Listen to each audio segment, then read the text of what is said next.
Russian parliamentarism. I think it's time to do a series of threads on Russian sleeping institutions. I'll start with political parties and parliamentarism. Let's take a glance on how did Russians living abroad vote during parliamentary elections of 2021. Blue, United Russia. Putin. Red, Communists. Thread, Putin's party United Russia won pretty much everywhere around the non-Western world except for East Asia. It showed the highest result in the unrecognized state of Abkhazia, which is the Russian satellite, 93%. The lowest, in Washington, D.C., here it got 0%. The Communist Party won by landslide in the West and in East Asia. It got highest results in Vietnam, 42.9%, and in Denmark, 41.9%. It's leading in pretty much every developed country except for Belgium. Here it got exactly the same share of voted as the United Russia, 24.6%. Finally, a smaller Liberal Democratic Party, radical Russian ethno-nationalists, got the highest results in London, 20.3%. Equals they are probably supported by many rich Russian kleptocrats there, and in Rwanda 18.2%.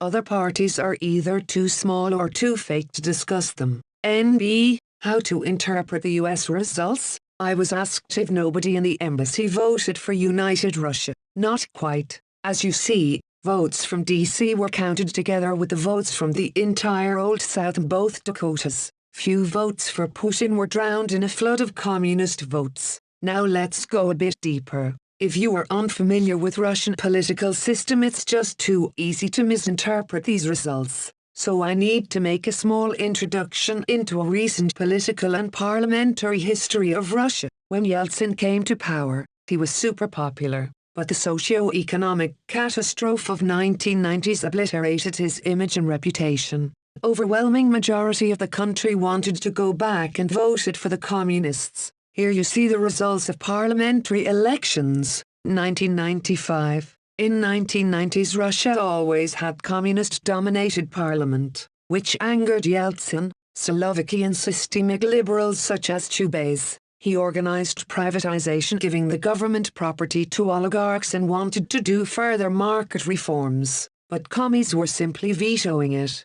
Entire Kremlin staff was angry at the perceived communist sabotage. As a result, they decided to dismantle the parliamentary system. Fortunately, all-powerful Petersburg economist Chubais had good pals in that city. Through Chubais' network, Putin was first hired to Kremlin. The ruling clique had to act quickly to survive. The political balance looked like this. People supported the communists, but nearly 100% of political establishment supported ousted Prime Minister Primakov. 84 out of 89 Russian governors joined his party Fatherland, all of Russia. It was a dead-end situation. If communists win, ruling clique is done. If Primakov wins, they're done. Of course an ex-PM gonna take revenge. Moreover, even if they somehow push their own candidate as a president, he again can't do anything cause opposition controls the parliament. By that time Yeltsin's son-in-law Valentin Yumashev, who was the chief of presidential administration, already made a choice.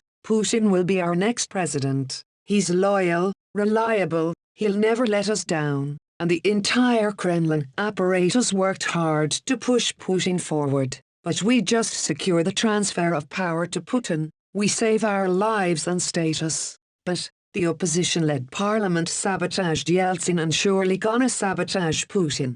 Unacceptable. Media tycoon Berezovsky, left, decided, will make a new party for Putin. Voloshin, middle, agreed. Berezovsky called for his henchmen Durenko and Leontiev. These two guys sat near his bed for a brainstorm. Berezovsky and Durenko made up and dictated the agenda of a new political party for Putin, the Unity. Leontiev wrote it down. Durenko was the best of them, amazing Wurzel. Then Deputy Chief of Kremlin Staff Surkov personally talked with dozens of governors to join the Unity. Probably he used dossiers Putin collected for blackmail.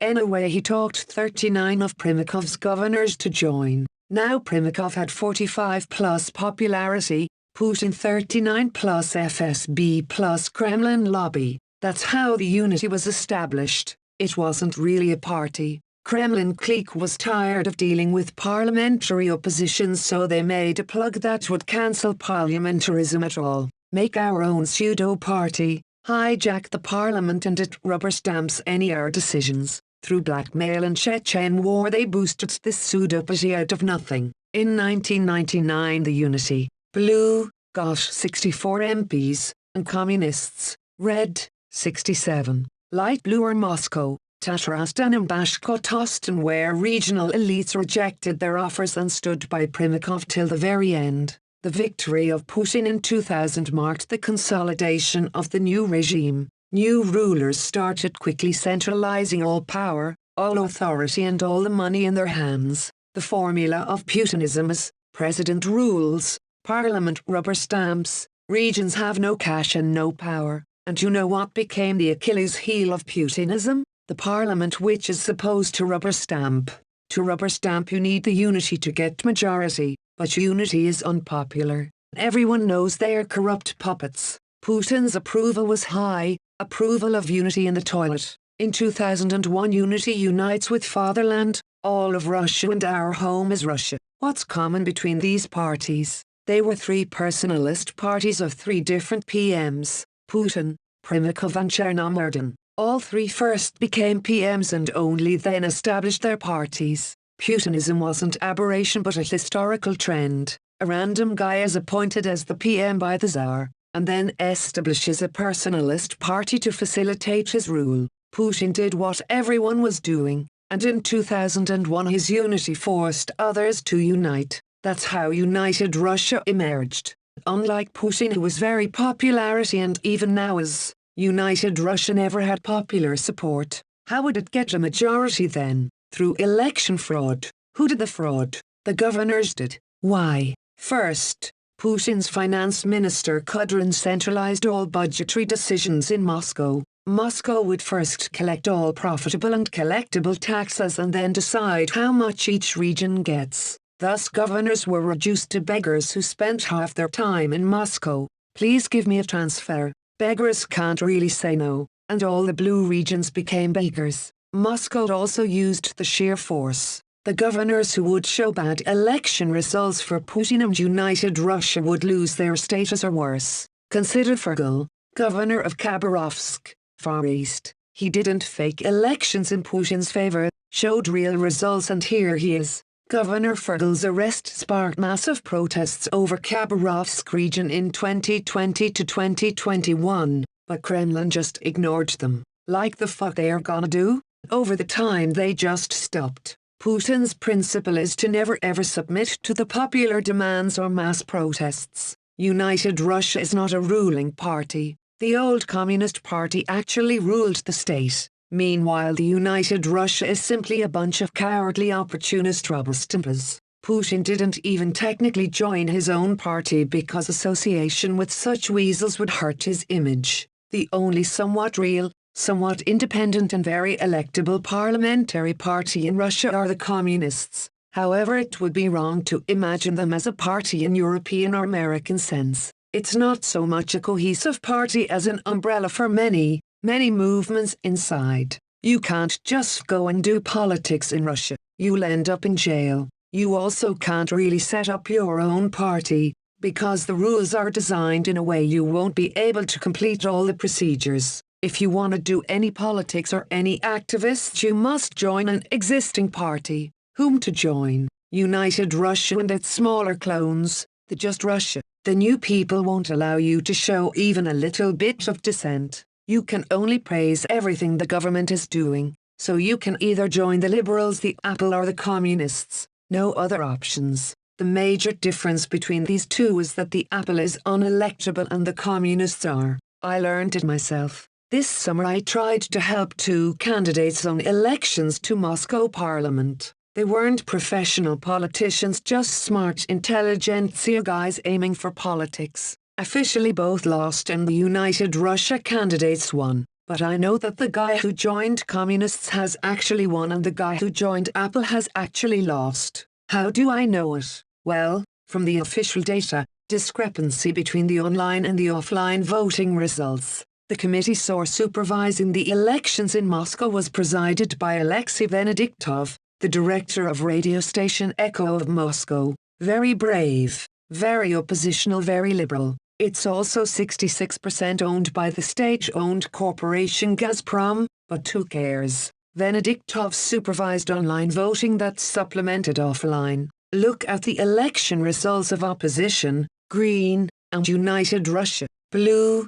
During the offline voting, Left, opposition took most seats, but once online results were added, Right, United Russia took every single seat. Opposition called for cancelling online results, but Venediktov refused to do it, declaring that he wants to expand the system of online voting further, scale it up. Well, if such a prominent oppositional journalist told so, then online voting is surely legit and results are true. By the way, that's Venediktov interviewing Putin back in 1997, when Putin was just an official of presidential administration. His skyrocketing career commenced later. The thing about Putin is that he prefers to work with people he knows for very long and doesn't trust new acquaintances. So let's return to the communists. As I said, modern Communist Party is more an umbrella for very many movements, initiatives, activists in modern Russia. More like a magnet for all the protest voting and protest activities.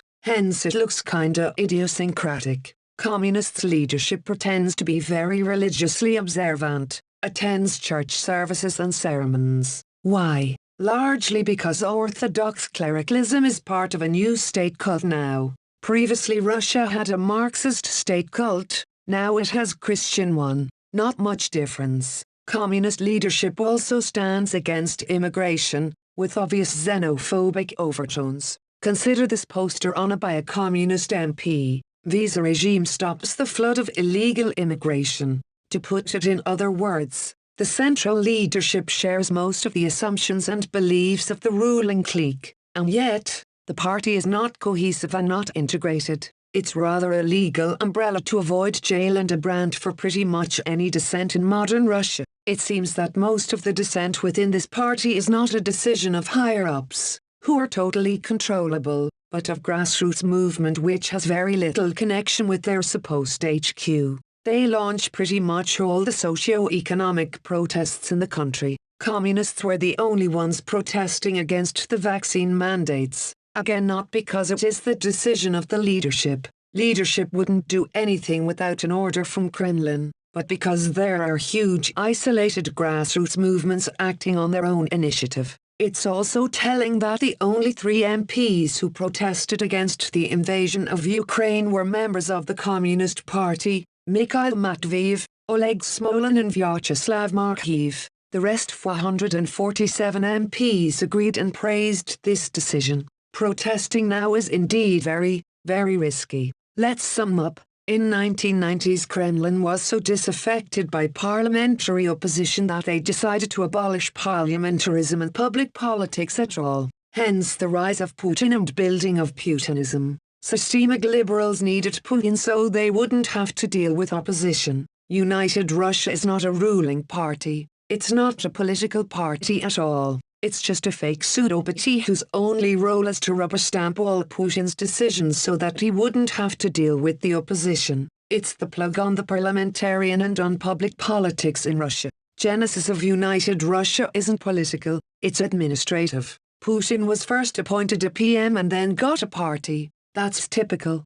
Other 2 parties later consumed by Putin's evolved the same way, as personalist parties have appointed PMs. Putin just followed the historical trend. Communist Party is the most real and the most electable in Russia, but it's not a cohesive party. It's poorly integrated. Its leadership is totally conformist. Meanwhile, the grassroots cells lead whatever protest and dissent there exists in Russia. It might seem that the Communist Party is a subject, while United Russia is the object. Not quite. I'd say that all parliamentary establishment able for independent thinking, dissent and action enlisted to the communists long ago, no matter what they really believe in. End of thread.